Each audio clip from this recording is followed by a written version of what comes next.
বাবুর স্কুলে 15 আগস্টের জন্য ক্রাফট বানাতে দিয়েছে। তো তাতে ফ্ল্যাগও বানাতে হবে।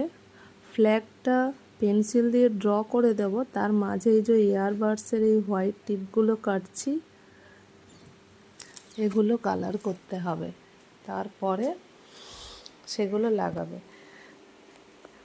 আমি এগুলো কালার, এটা গ্রিন কালারের কাট করছি, এরপরে অরেঞ্জ, তারপর হোয়াইট সব নিয়ে কাট করে কালার করব। কালার যখন করব সেটাও আপনাদের সাথে শেয়ার করব। এই যে কাট করে নিয়েছি গ্রিন,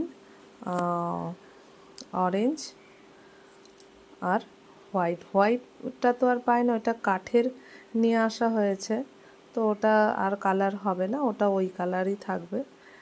হোয়াইট তো আছেই মোটামুটি সবই, তো অরেঞ্জ কালারটা করব আর গ্রিনটা করব। যখন করব তো আপনাদের সাথেও শেয়ার করব, আর বাবু স্কুল থেকে কিরাম কাপটা বানিয়ে আনে সেটাও শেয়ার করব। কেমন লাগলো অবশ্যই জানাবেন কমেন্ট করে।